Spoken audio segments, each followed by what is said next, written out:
Well,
hello everyone, and good morning or good evening, whatever time zone you are watching. Hello, Facebook fam. Hello, YouTubers, subscribers. Hello to all of our tweeters, all of our Instagrammers. Welcome to Winning Wednesday. This is our segment at 12 noon. We are Central Time here in Birmingham, Alabama. And on today, we are declaring that you are a winner. We believe that you can win in whatever situation that you find yourself in, and that you are an overcomer. And so we know that you are a winner, but we like to use these Wednesdays just to remind you. Sometimes we need a reminder of the goodness of God and all that He has for us. And so this is our midweek segment. And so we like to bring you some valuable information just to uh, some valuable information to help you for our life, to help for our living. And so on today, we want to be discussing something in politics. We want to discuss something as pertaining to voting. And so some of you know that, of course, in this, back in the day, in the era of Jim Crow, there was a lot of ways that people tried to suppress the votes. And some of those were with the literacy tests with the poll tax. And this was done because certain people wanted to control how the vote would turn out. So I'm going to say that again. Certain people wanted to control how the vote would turn out. And so this is nothing new under the sun, as the Bible says. And so some of these tactics, of course, are designed to target a certain population, maybe those with fewer resources or those with lower income, people in a certain age bracket. And so the powers that be would like to make sure that those votes are not counted, because we know that those votes can change the course of history. For example, look at Georgia. Georgia flipped from red to blue. We all got excited about that. But now there are some new tactics that are trying to suppress our vote. And so our guest here on today is going to share with us what they are, how we can govern ourselves accordingly. And so I introduce to you all Miss Shay Cathey. She is the Senior Policy Advisor to the Dallas County Judge. So hello, Miss Shay. Unmute yourself. Oh, I was talking. I was so inspired by your introduction, your prologues. I was just saying good morning. It's good afternoon, wherever you are, whatever time you're listening to us. It's good to be back with you on Winning Wednesday. Yes, it is. Thank you so much. And you were here with us a couple of years ago, right before I think it was in between, I think when we were having the election before Biden and Kamala. And so we kind of wanted to get everything together and, make sure we can get everybody on board to vote. And so, yeah, so I'm excited because it's some new things that came down the pipe. And so we want you to, of course, give us your expertise and your knowledge and all your political insight that you can, so you can help us make sense of it all.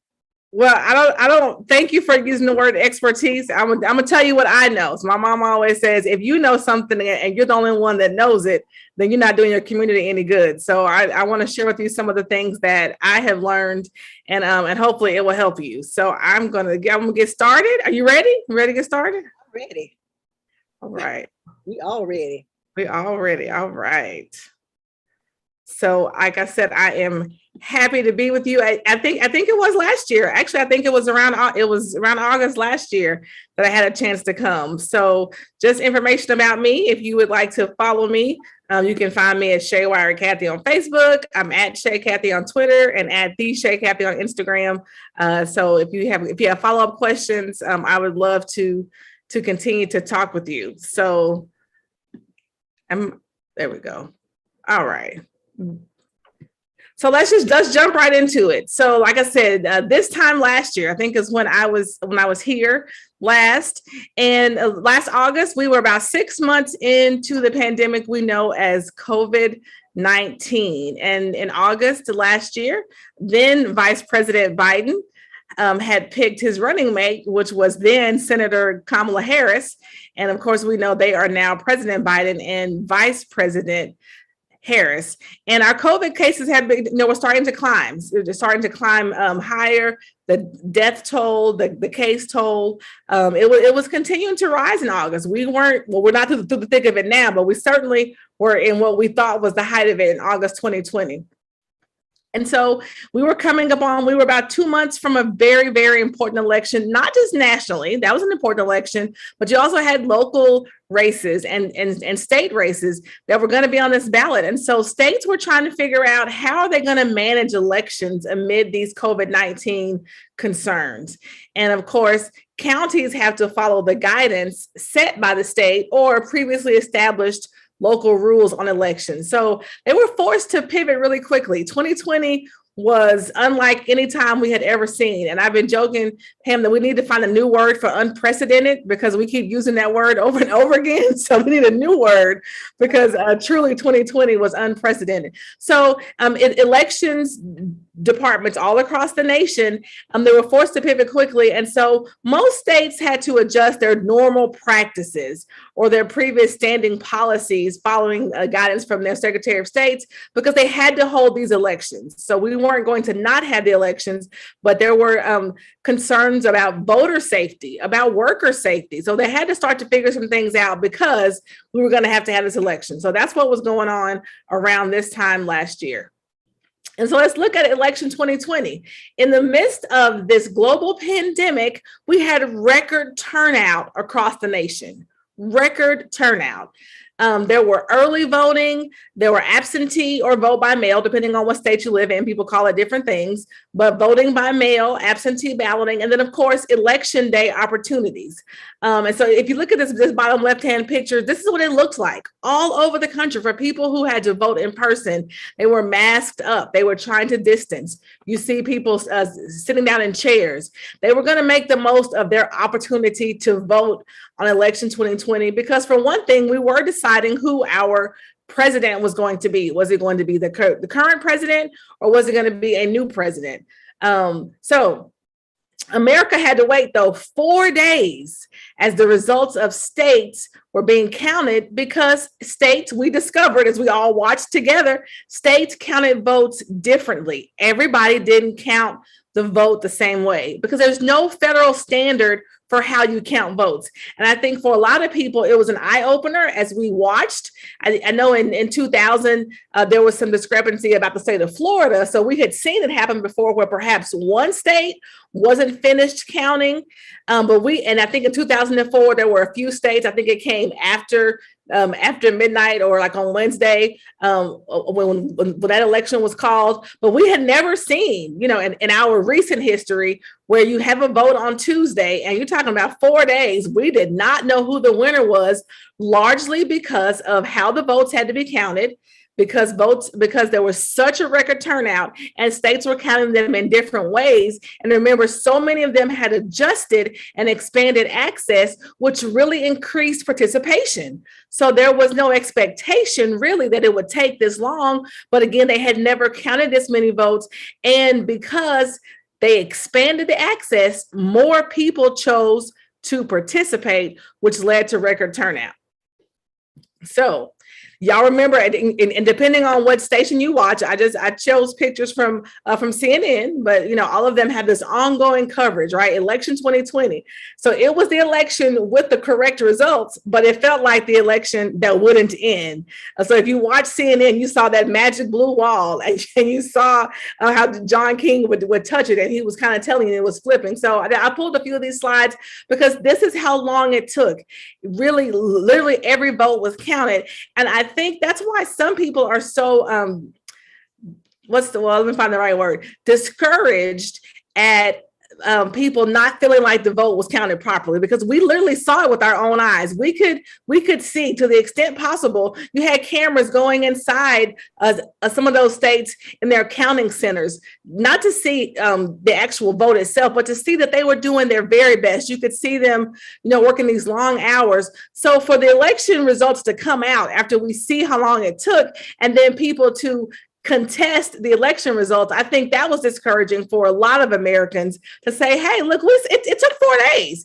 They did what they were supposed to do. And then you have people who still thought that it wasn't done correctly, likely because they didn't get the outcome that they wanted. But Secretary of State after Secretary of State confirmed this is how they had chosen to count their ballots. I live in Texas. So in Texas, our early votes and our absentee ballot, our vote by mail, those are all counted up until election day. So at 7:00, when the polls close in Texas, they release the early vote. They release the vote by mail that they have received, up through election day, because you have, I think, up to 7 days afterwards for those mail-in ballots to come in. So in Texas, we don't generally have going into Wednesday or Thursday not knowing results because of how Texas counts votes. But that's a personal decision, state by state decision. As you could see in some states, I think Pennsylvania was one, and I think maybe Georgia and Nevada were another one. They don't count their absentee ballots until after the polls close. So that's one of the reasons it took so long. And because they had so many more, it took longer. So people said, well, hey, if this is how y'all always doing it, why does it take so long? It's because there was such a record turnout. So I'm gonna get to that point. And of course, on Saturday, November 7th, all the networks felt comfortable in calling it. They called the former Vice President, now President Joe Biden, was the projected winner based on all they had seen after all those days and days of the votes coming in. He was projected as the winner and confirmed, of course, with the Electoral College and through the Senate. So Americans voted, and this is from the Pew Research. So I'm gonna try to give it to you, and Pam, you might can see it and put it in the chat. People have questions, but anything I'm sharing with you is publicly available. So I'm not the researcher. I'm giving you data other people have researched. So the Pew Research Center says Americans voted in record numbers in this last election, nearly 158 million ballots. That's a lot. So that's about 6 in 10 people of voting age that actually cast a vote in 2020. It was 7 percentage points higher than 2016. And you may feel like, well, 7% isn't that much. That's a lot when you're talking about millions of people. And so that's 7 percentage point higher. And the Pew Research Center has only been keeping this data since 1980. So based on what they have found, it was the highest at least since 1980 and maybe longer. So the highest they had ever seen since they have been doing this research. And they said a lot of it was, the turnout was due in part to the highly contested presidential race, which was obviously very important. The president is our nation's leader. So that's a really important election. But also another factor, it says, were the dramatic steps that states took to expand mail balloting and early voting because of the pandemic. So when the state said, okay, we're going to either extend our early voting hours or let more people vote by mail, people took advantage of it. One of my best friends lives in Pennsylvania, and she was saying how much easier it was to vote. Now, she votes all the time, but she was saying how much easier it was to vote, and she felt like her neighbors were voting in large numbers because they made it so much easier. So it's important to know this. Turnout increased in every state. Every state had a higher turnout. But in 10 of the states where it rose the most, according to Pew Research, those were the ones, 7 of them, that did almost entirely vote by mail, which means that anybody registered in that state got to vote by mail. 6 states had all vote by mail, and they did it either permanently or for the 2020 elections because of the risk to voters with COVID-19. So I'm gonna get to 2021, Pam, but I wanted to give you a little backup. So y'all who are out there, just hang on with me. I'm gonna tell you why this is important. So turnout increased in every state. So let's look. And again, this is available on Pew Research. I don't know how well it's projecting on your screen, so you may not be able to see it well, but this is all the states. I mean, this is the number of projection. Look, all the states, all of them increased to different degrees, but they all had a varying increase in voter turnout in this election, largely because access was expanded and there was so much at stake. So you have 2 things. We need to decide a president, and we expand access. And what happened? People showed up. That's one of the things that we complain about, is that elections are decided by the few.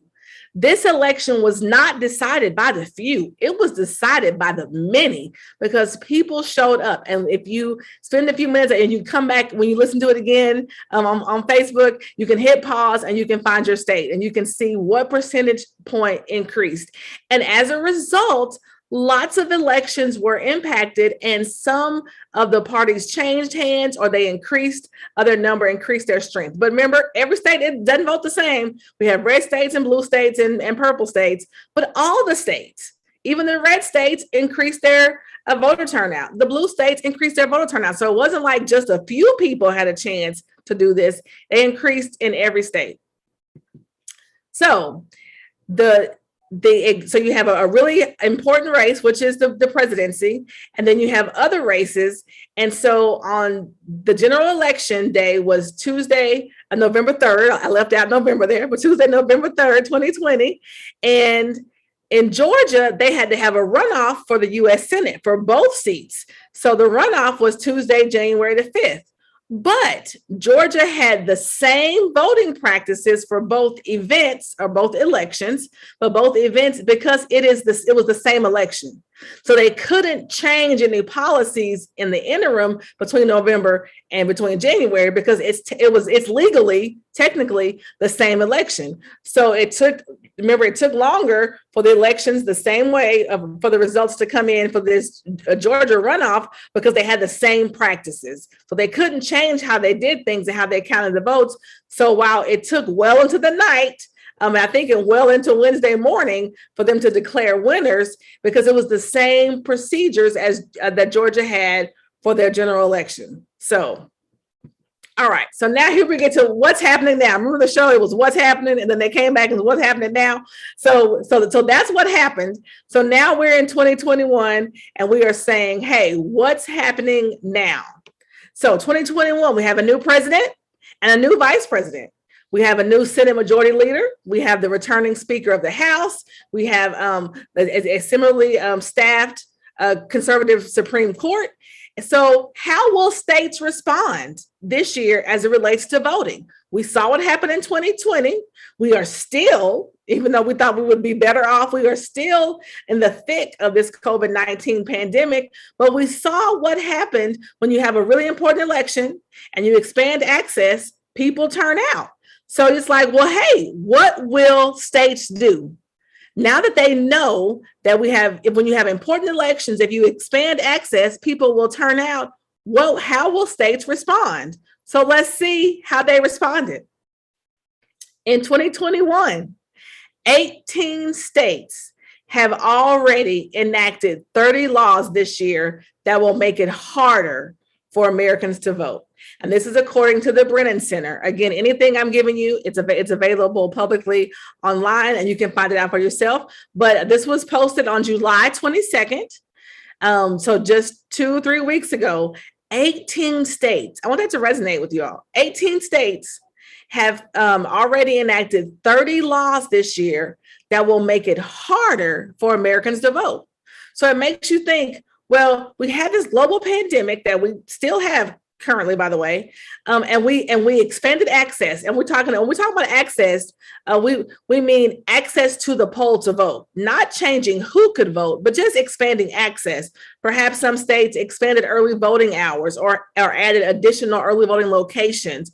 Or like we said, in some states, gave everyone the chance to vote by mail. So access to the ballot, not changing who can vote, but access. So 18 states in 2021, we're just in August. 18 states have already enacted 30 laws this year that will make it harder for Americans to vote, according to the Brennan Center. So you might say, well, who are those states? Well, let's just look at those states. Which states are they? Alabama, Arkansas. I feel like I'm singing that song, that roll call song of the states. Alabama, Arkansas, Arizona, Florida. Guess who we see? Georgia. Yeah. Iowa, Idaho, Kansas, Kentucky, Louisiana, Montana, New Hampshire, Nevada, Oklahoma, Texas, Utah, and Wyoming. So it's important if we just stop and think, and again, I'm giving you public information.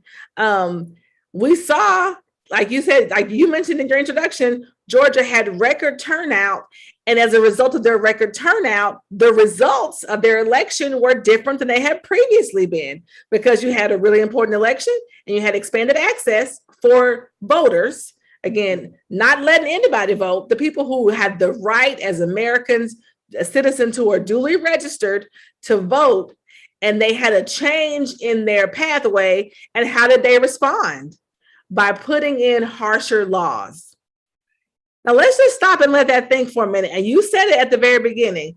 The more people responded, some of these states said, Well, we gave expanded access. So now we want to figure out how do we restrict that access, because perhaps we don't like the results of the voters. And remember, we said in some elections, it was decided by the few. This election was decided by the many. And in a democracy, that's the goal. It is the goal that when people participate, you get the true feeling of what America, what your city, what your state wants for its leadership. So these are the states. So you might say, well, what when you say restrict voter rights or they have harsher voter rights, what does that actually mean? So again, I'm not sure how this is going to look on your screen, so I apologize. But again, this came from the Brennan Center. So these are some of the things that states have done in the last 8 months. So just think about this: in the last 8 months, they've shortened the window to apply for a mail ballot. So I think it's important that we stop here and say this too, because I hear people misusing the term the right to vote. The right to vote is guaranteed by the Constitution through the 15th Amendment. So that's your right to vote. The right to vote for people who were any previous condition of servitude. So that was a way to include all slaves. So and descendants of slaves. So the right to vote is a constitutional amendment. So the state can't take away a federal right, but the state has to effectuate and enforce your rights the same way the Constitution guarantees you the right to own a weapon, to own a gun. But your state may have limitations on background checks or certain days that you can buy guns, right? So your right it's a constitutional right, but your state has to effectuate that right. So these states aren't trying to take away our right to vote, because when we speak, we have to speak clearly, because when we speak incorrectly, then we lose our momentum and we lose our trust and our ability to influence people. So states aren't trying to take away your right, because your right's from the Constitution. The 15th gave it to former slaves, 19th secured it for women. Of course, the 26th lowered the voting age to 18, the 24th did away with poll tax. So these are rights, but the states have to figure out how to hold these elections. So this is what states have done, Pam, in the last 8 months. Shorten the window to apply for a mail ballot. So I'm not going to take away mail balloting, but your window to apply is now shorter in Alabama, Arkansas, Georgia, Iowa, Kentucky, and Oklahoma. Shorten the deadline to deliver it, because when I was in college, you can ask your husband see if he remembers. When I was in college, I voted by mail. I voted absentee. So I would vote, in my dorm room. But even though I voted, even though I had the ballot, I still had to return it back to my home precinct in a certain amount of time. So what they have done is shortened the deadline to deliver that mail ballot in Arkansas. Okay, make it harder to remain on the absentee voter list. Some states have lists of people. If you get an absentee ballot or a mail ballot in one election, what they will do is keep sending you the application for mail ballots. So in Arizona and Florida, they made it harder to remain on this list. So you may have to reapply to keep getting those ballots. Eliminate or limit sending ballot applications to voters who don't specifically request them. That's Georgia, Iowa, and Kansas. Do you see the depth of this? This is the restrictions that we're talking about, not taking away your right to vote. Because what the proponents of these bills can say is, well, Pam, you still have the right to vote. We didn't take your right away. We are just changing your access to the ballot.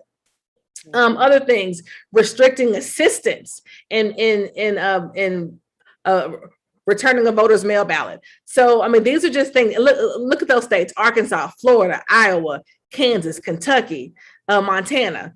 Limit the number, location, or availability of mail ballot drop boxes. So in Dallas County, we only had one place. Dallas County has 2.7 million people. Now, everybody can't vote by mail, but we only have one place where you could drop off your mail ballot. And so one of the things they're trying to do in Texas is limit that, because other larger counties have multiple places that they had secured. So you see states now trying to say, well, no, we want you all to congregate in one long line, hoping that you may get tired or decide not to return it, or get it out, you're out of the window of opportunity to be able to return that ballot. So we have other things to go through, but just, if you can just, like I said, when you come back and watch it, pause on this screen and you can look at all the things that they have done. Harsher voter ID requirements for mail voting, for in-person voting, expanding of voter purging the list, right? So someone may not have voted in a certain amount of time. So it should be like once a voter, always a voter. So in some states, if you don't vote in so many elections, they will purge you from the list. So purging doesn't take away your right to vote, remember, but it denies your access because you have to go back and re-register. So look at all those states that are trying to expand the ability to purge voter lists: Arizona, Iowa, Florida, Kentucky, Louisiana, Texas, Utah.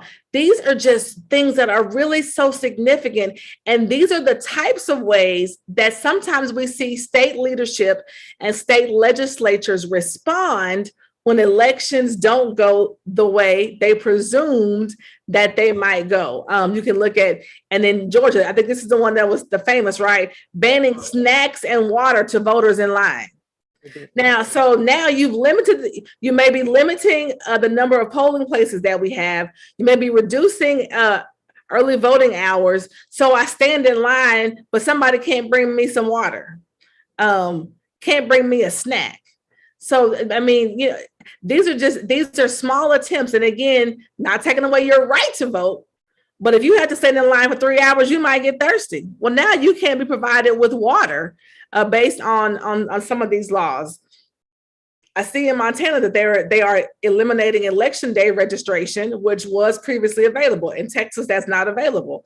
And reducing polling place availability, just lots of things they are doing. So when you hear 18 states have enacted laws to impact or to make it harder to vote, you might say, oh, people just saying that. Here it is. Here's the proof. Here are the bill numbers in the states. And again, this is the Brennan Center, BRENNAN. You can Google it and you can find this information as well. So these laws, according to the Brennan Center, this is a direct quote, make mail voting and early voting more difficult, impose harsher voter ID requirements, and make faulty voter purges more likely, among other things. More than 400 bills with provisions that restrict voting have been introduced. That doesn't mean passed, but introduced in 49 states just since January.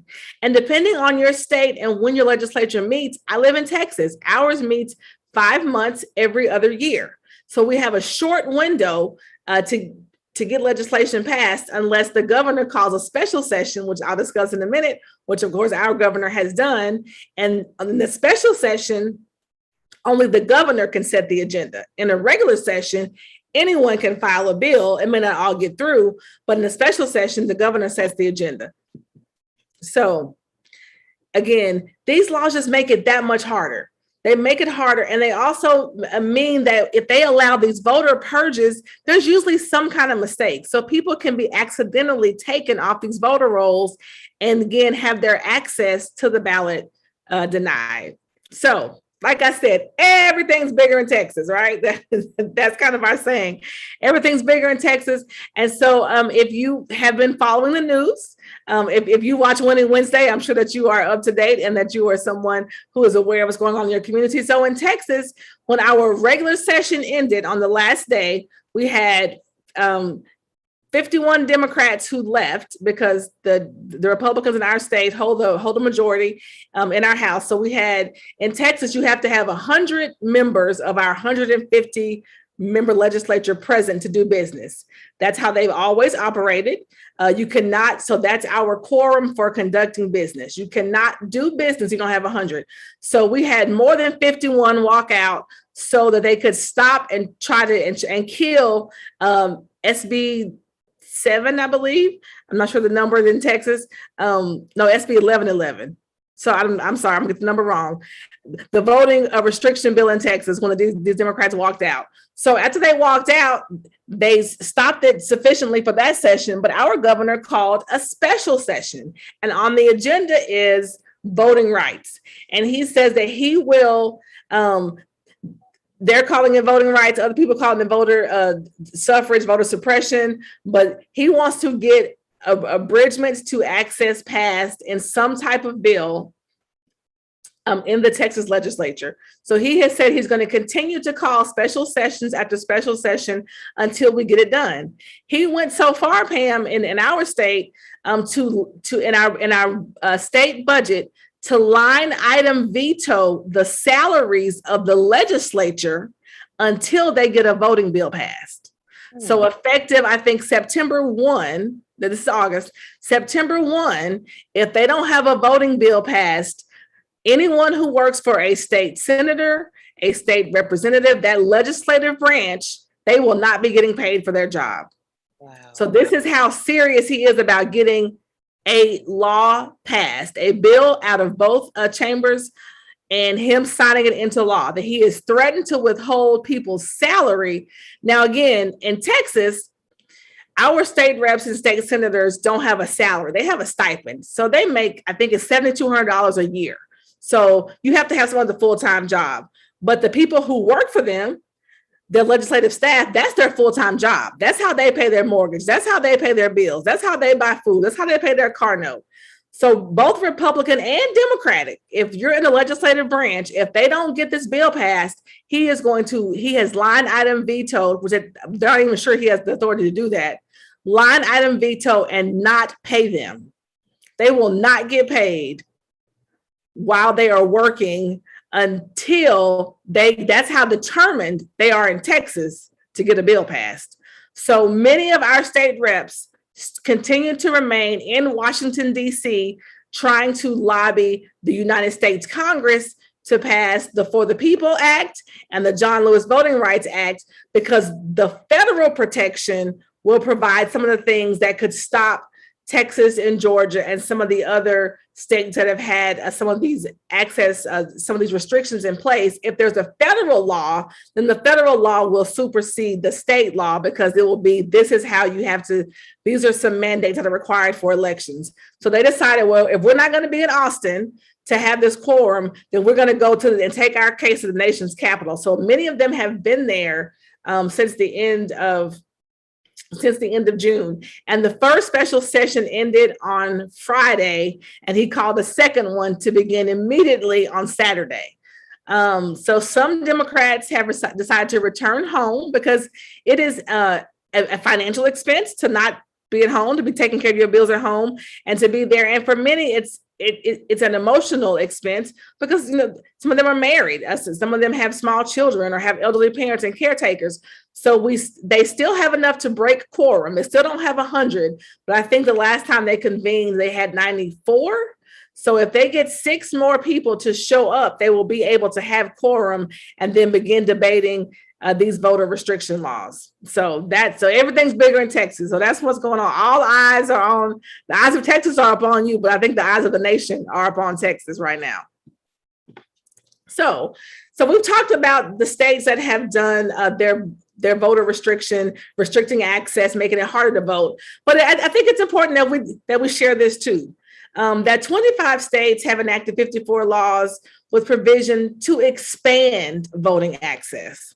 So it is not all bad news. Some states are expanding access to early and mail voting. Some of them are making voter registrations easier. Some are restoring voting rights to Americans with past convictions, among other measures. Many of the states in which voting is already comparatively more accessible are the same as acting those policies to further strengthen voting access, which is really kind of creating a divide. So it feels like those who already have pretty liberal voting laws are saying, look what happened. Remember, I said we had a really important election and we expanded access and we had record voter turnout. So some of those states are saying, well, hey, let's do that again. But some states with that same really important election and expanding access said, oh, we don't like how this went. We need to restrict the laws to get less people to vote. So it's really, you have to be able to decide for yourself, what do you think is the better pathway? Is it more people voting? Is it more of us participating? Is it more of us under the tent trying to decide how we want to provide directions for our cities, our counties, our states, and our nation? And so I think it's really important, though. So we don't want to give all bad news, Pam, on this Winning Wednesday, give people something to feel good about. Some states that were already doing a good job are now doing a great job. they said, hey, this worked for COVID during the pandemic.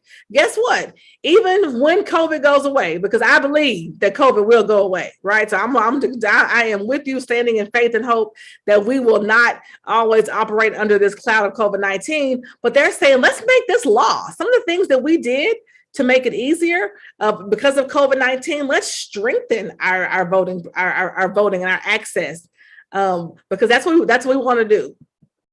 So again, I apologize for the screen, how it looks, but these are some of the states and some of what some states are doing to expand early voting. So some of the states, and you can see them there, lots of states, even some red states. So all of the news isn't bad on all fronts. Expanding early voting opportunities, either giving more days or extra hours. Lots of states there. You see it: Indiana, Kentucky, Louisiana, Massachusetts, Maryland, New Jersey, Oklahoma, and Virginia, to ease mail voting. And so this says miscellaneous because easing mail voting has different meanings in different states. So of course, this is a lot of different states, but these bills are about easing mail voting, expanding the mail ballot drop access. Remember, there were some states that wanted to limit it, so it makes it harder to get your ballot back. And then there are some states that said, hey, let's provide easier access and more safe, secure drop-off locations so people can return their mail ballot. Some are giving greater access to voters with disabilities, making sure that people who need assistance, physical assistance in voting, they don't have a difficult time in doing so. Improving language accessibility, protecting polling place access, prohibiting discrimination, easing the voter ID requirement. So there is some good news. And again, all publicly available at the Brennan Center with links to all these bills so you can read them for yourself and not have to just trust our interpretation of them. Some states are going to expand election day registration. I wish Texas would do that. And then improving the voter list maintenance. So it's important that we look at all sides. There are some states who are really trying to restrict access, but then there are some states who are trying to strengthen it because they understand that the more people we have voting, that really is a true democracy. So again, I mentioned Texas. One of the things they are doing is to try to get the For the People Act of 2021 passed. It is HR 1. It was passed by the House on March the 3rd, and the Senate has one version of the bill, which is been designated as S1, and it has lots of the same language, but this bill is stuck in the Senate. So remember a few slides ago, we talked about the Senate, although we have a Senate majority leader who is Democratic, it is 50-50, which means that the tie, when they vote on something, the tie goes to the vice president as she is the president of the Senate. But this bill just cannot get out of the Senate. And I think this is what the Texas representatives who are in Washington, D.C., and many other people are asking, is that we need a clear call across the country so that you don't have states that could go in and make it harder one way, abridge votes this way, and do these other things. And so there are a lot of people that really feel like this For the People Act is the best way to make sure our elections stay full of integrity, but that we have some consistency across the nation in our voting access. And so again, it's hyperlinked. So you can see the underlines, and I know that may make it hard to read on the screen, but when you go back and watch this again, just hit pause and you can look at it. But it has 10 different titles that talks about the important parts of this For the People Act. It's modernizing voter registration. It's restoring the Voting Rights Act. It talks about territorial voting rights, election security, campaign transparency, empowering small donors, campaign finance, Supreme Court ethics, reform, lobbying disclosures, things like that, of the recusal of presidential appointees, executive branch ethics, congressional branch ethics, and presidential tax returns. So this is the For the People Act, and I think it's really important if we could have some modernization across the country. And so it came out of the House and it's stuck in the Senate. And so that is why the Texas representatives decided to go to Washington, D.C. and make their case. And they are talking about really some of the really bad parts of the bill that died because they broke quorum in that first session. Some of the things in that bill, it limited access on Sunday. And so in Texas, we have a thing, and you may have in Alabama, it's called Souls to the Polls. So we would have one Sunday where early voting was open, and people of all faiths who worship on Sunday, again, of both parties, would have a Souls to the Polls, and there was a push for people to leave their worship service and to go to the poll. Well, the original bill, if it had passed, would have restricted that on Sunday and put it like for 2 or 3 hours. Like, it was a very small amount of time. And so that was one of those things that was like, wait a minute. I mean, Sunday, anybody can vote on Sunday, not just people of faith. So, I mean, so they were pointing out these things and just saying, we need some help from you. We are fighting this fight in Texas, but we need your help. So the For the People Act, these are the 10 sections of the For the People Act. And then, of course, there is the John Lewis Voting Rights Act. And this is such an important act. It is named for an iconic figure in our nation's history. John Lewis, of course, famous for many things, not the least of which was that the march and on Bloody Sunday across the Edmund Pettus Bridge right there in Alabama, and him being beaten so badly. But the John Lewis Voting Rights Act will restore key portions of the Voting Rights Act that came from the Shelby County v. Holder in 2013. And I just want to pause here for a minute. This was 2013 that the Supreme Court decided that part of Section 5, that I think all of Section 5 could be taken out of the Voting Rights Act. And that is when Shelby County sued President Obama's pick for the Justice Department, Eric Holder, which is why that's the name of it. That's how it's styled, Shelby County v. Holder. And this was filed after the election of President Obama. So if we go back to our previous slides, after President Obama was elected, Shelby County decided that, well, we don't need to operate, under this pre-clearance anymore. And so when we have it appears that when we have significant milestones in American history, that states then reconvene and figure out, how do we stop that from happening again? That's the best way to say that, right? So that's the heart of Shelby County have been operating under the Voting Rights Act since 1965, but it wasn't until the election of President Obama that they decided they wanted to challenge that, and it was upheld by the Supreme Court because of the bend now of the Supreme Court. So at the heart of the Voting Rights Act is the pre-clearance system established under Section 5 of the law. Under pre-clearance, states and localities with a history of voting discrimination must get certification in advance that any election change they wanted to make would not be discriminatory. So the VRA included a formula set out in Section 4 that identified which states were subject to this review. And let's just guess, friends, on Winning Wednesday, which states were those? The states from the South. At least Georgia and Alabama.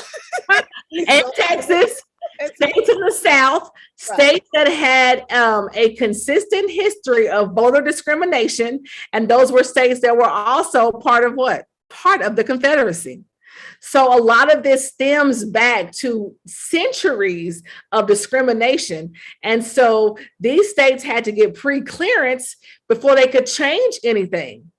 So once this, the Shelby County v. Holder ruling came out from the Supreme Court, all the other states said, well, hey, this is the new law of the land, so we don't have to get pre-clearance anymore. So we can put in all these laws. Just think about it, Pam, if this was 2011, pre-Shelby v. Holder, or 2001, all of these laws that are being introduced would have to go to justice to get approved before they could become law in the state.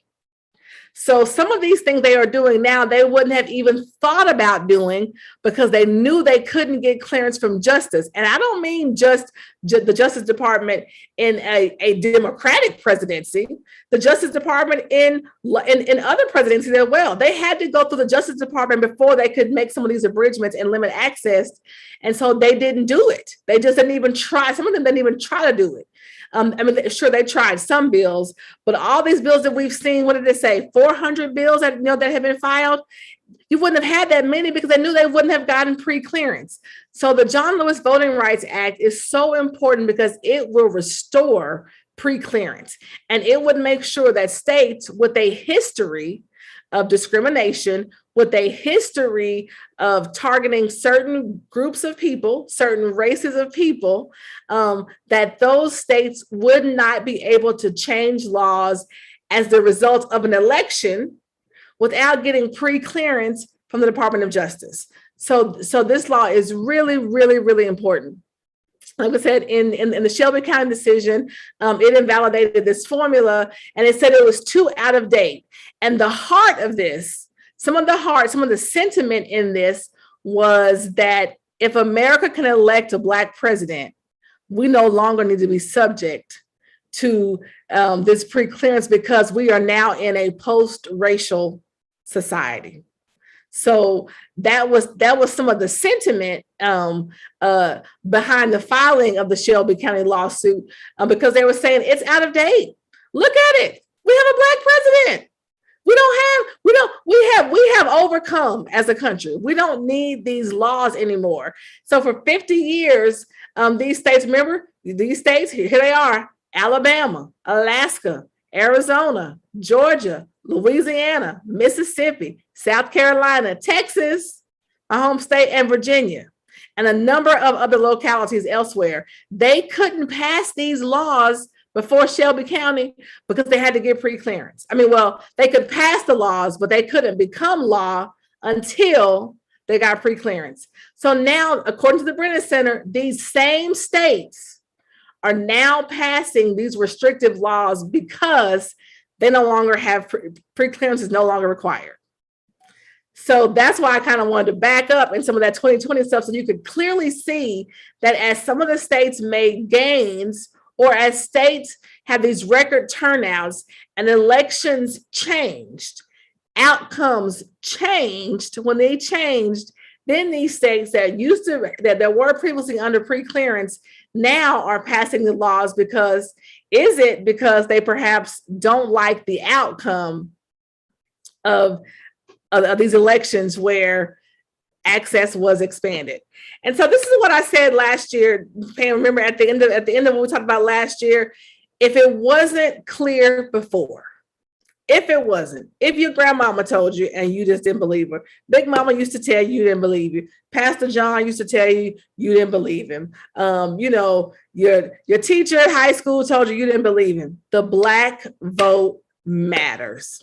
Every vote matters. Please hear me. I am not separating that your vote doesn't matter, but I'm saying for a race of people, dare I say a nation of people, for a large segment of our nation, people who are the descendants of slaves who had to wait decades, centuries, and are still continuing to fight and feel the effect more than other ethnicities of some of these restrictive laws. Your vote matters, because when you voted in record numbers in 2020, what happened? They tried to change the game. So if you didn't think your vote mattered before, now you really know that your vote matters. Your vote matters. If you didn't know it before, you know it now, that your vote matters. So what do we do now? Here it is. What do we do now?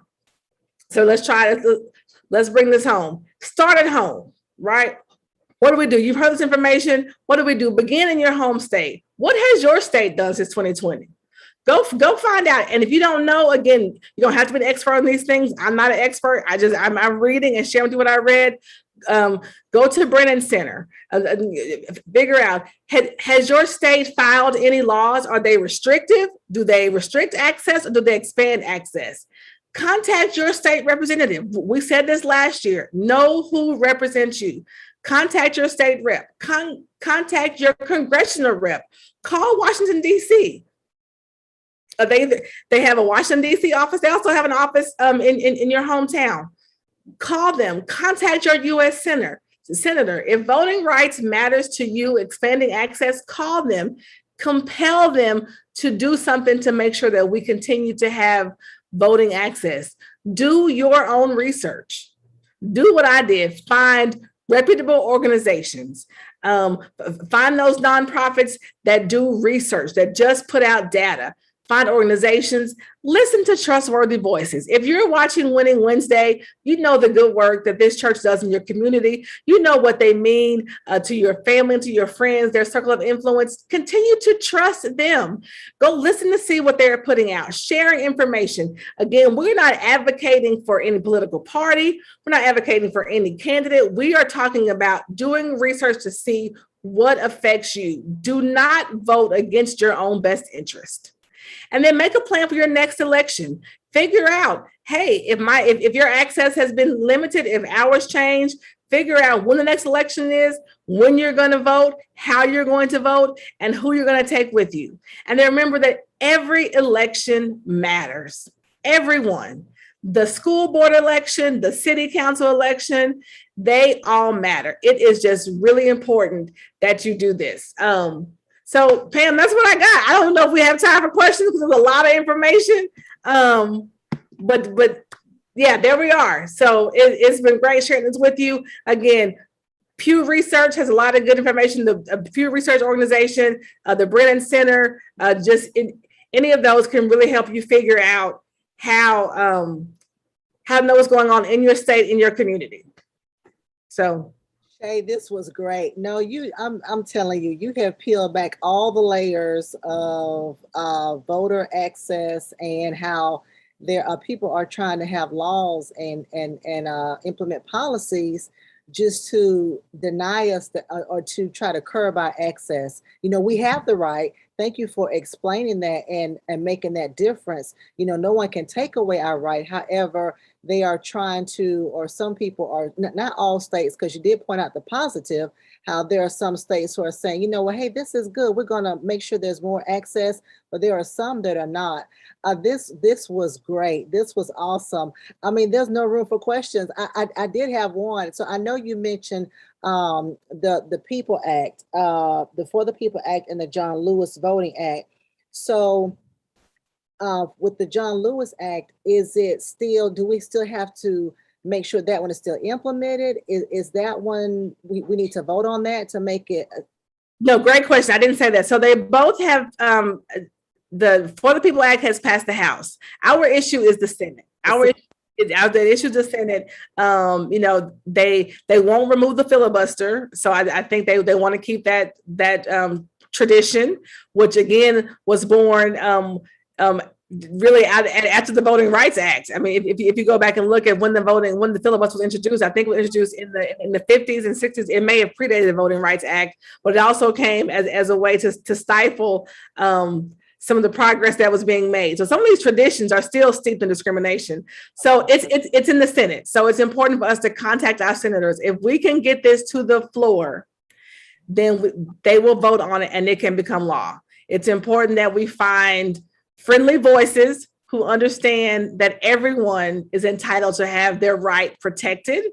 And so it does feel like it's going on party lines, but it's important that we find friendly voices who understand the plight of Americans, especially those of us who are slave descendants, who have had to work really hard to make sure our right to vote was first given to us and that it's protected.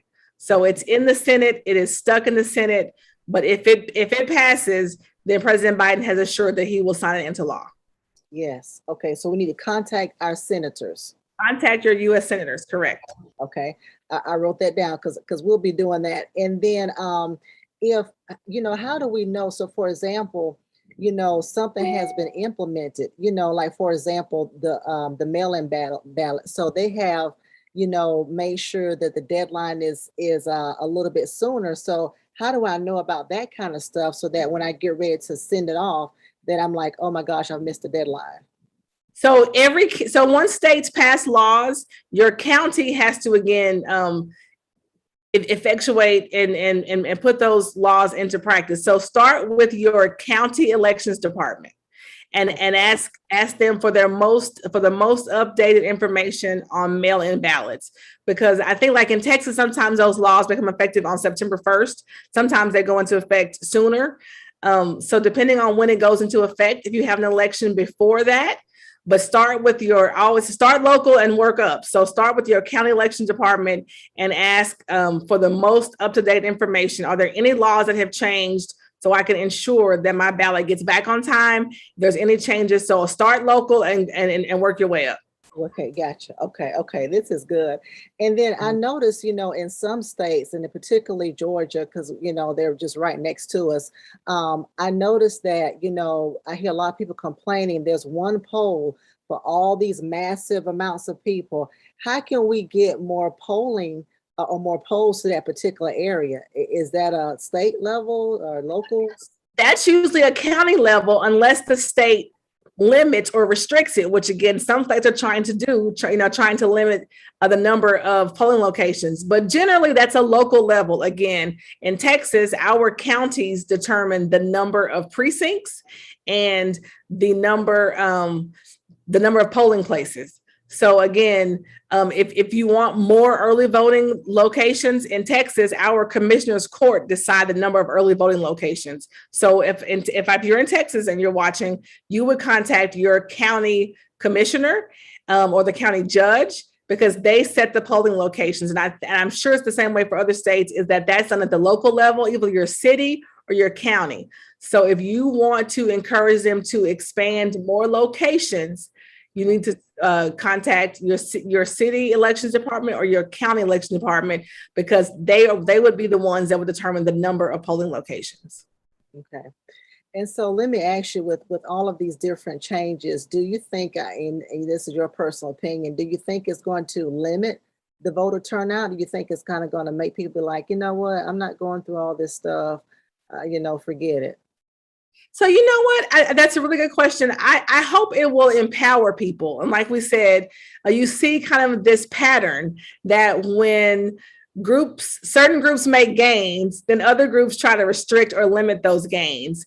And so now I think that people are starting to see, like I said, when the whole world, got to watch them counting these votes for 4 days, people understood, oh, it's really important. Why are Texas's results in and Pennsylvania's not? How can they count votes before? So I think people understand how important it is to get involved with these things. And we certainly don't want to support any bill that abridges or limits our rights. But if those bills pass, now we know. So hopefully it will empower us to figure out what those new restrictions are and vote within those restrictions, so we can keep voting and perhaps change the leaders so that they will put in place voters laws that will continue to expand our access. So I hope we're not discouraged. It's easy to be discouraged. I hope we are empowered by this and driven to continue to vote more within whatever framework we now have to in our own state. Right. Yes. Okay. Awesome. Well, thank you so much, Shay. This was so informative. We're going to try to put a few tweets. Actually, I didn't see any questions in our Facebook session. And so, but of course, if there's any questions, tell us again how we can contact you. I think it was at Shay Cathey. I'm at Cathey at Twitter, so you can at me at Twitter. On Instagram, I'm at the Shay Cathey with the THE in front of it, and then I'm on Facebook at Shay Wire Cathey. But you all have access to me. So if you forget how to reach me, if you're watching Winning Wednesday and you know how to get in touch with the Masons, they know how to get in touch with me. So ask the question, and I will send you those links, those hyperlinks that are in the presentation. So if you want to tweet those out later, I know it's kind of hard to write them down, so I'll send those to you. And again, I'm not an expert, but I know how to find stuff. So if you're in a different state, you're not in Alabama or Texas, you have a question, we'll certainly try to direct you to the best place to get your question answered. Great. Thank you so much. Well, we're just going to have a few announcements for our viewers, and then I want you to come back and then, of course, sum it all up, just kind of a couple of sentences, what we need to be doing. And so listen, guys, for those of you who are homebound, we had a message that just came in, and you want to get the vaccination for COVID, you're going to dial this number.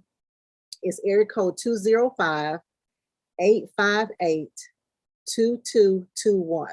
Okay, so if you're homebound and you want to get the vaccination, the COVID vaccination, you're going to call this number. You can ask all your questions, what kind it is and all that stuff, who is administering it. But the number is 205-858-2221. Okay, and don't forget, people, we have our small groups. Our new segment of small groups is going to be this Saturday at 10 a.m. Our curriculum for this particular session is taming the tongue. And so we all need to learn how to do that from time to time, taming our tongue. And so that's going to be this Saturday at 10 a.m. It is via Zoom. We have a group session, and then we break out into small groups that are very confidential and very gender-based. So if you want that information, please contact myself, and you can also email me at ladypam@tcowi.org. Don't forget, we will see y'all on Sunday as well, as Pastor Mason is continuing the series, Summer in the Psalms. And so he is going through a different division in the book of Psalm and just really talking about it, really going in depth with it. Of course, last Sunday was the realness about depression. So go back and look at all of these sermons, all these messages, all these winning Wednesdays, because we want you all to continue to be winners in every aspect of your life. So that's all we have on my end. Shay, can you please just give us a recap of what we need to do, what we need to do as far as our senators and contacting our county commissioners, and just any information you want to give us to sum it up? So again, just thank you for the opportunity to be here. Just remember this, people, all politics is local. So just think about that. Start at home, figure out what your plan is, talk to your elections department, see if there's any laws that have impacted how you normally vote, start with them, then contact your state reps, contact your state senator, your US rep, your US senator. Let them know how you feel. You would be surprised at how they would respond to hearing from their constituents. And I just want to follow up on the church announcement in that I am someone who is personally vaccinated, my family, my husband, and my children. Let's stay safe. Please talk to your medical provider. Do not Google. Don't trust Dr. Google. Facebook is great for winning Wednesdays. It's not always great for medical advice. So talk to your medical advice. We can get through this. The Lord has not left us. He's a very present help in a time of trouble, and he has given us discernment. And so we ask that you walk in faith, but also be cautious. If you're not vaccinated, please take care of yourself. Take those precautions, because we need you to vote. We need you to help us. And we may look at the response to COVID-19 differently, but we all do love each other and we love the Lord. And so we certainly want us all to be safe, because we all need to be in this fight, because we're all God's children, and we're going to have to work together to make this country the best country that it can be. Yes, and you are so right. And so thank you for that, because as a reminder, you know, we've been vaccinated here too on our end, and there are a group of people who cannot be vaccinated, you know, for immune system reasons. But like we like to always say, make sure you're staying safe, you're staying sane, and you're staying sanitized. So whatever that safeness looks like for you, then we need you to do it. You're right. Absolutely. What the Bible said, that we'll know we're disciples by how we love each other. So let's love each other and show grace, and let's all work together to keep all of us safe, so we can come out of this and embrace the way that we are accustomed to and make this country the best that it really can be. So thank you. Thank you. You're welcome. Thank you so much, Shay. Until next time. See you later, Facebook, YouTube, Instagrammers, and Twitter family. Bye-bye.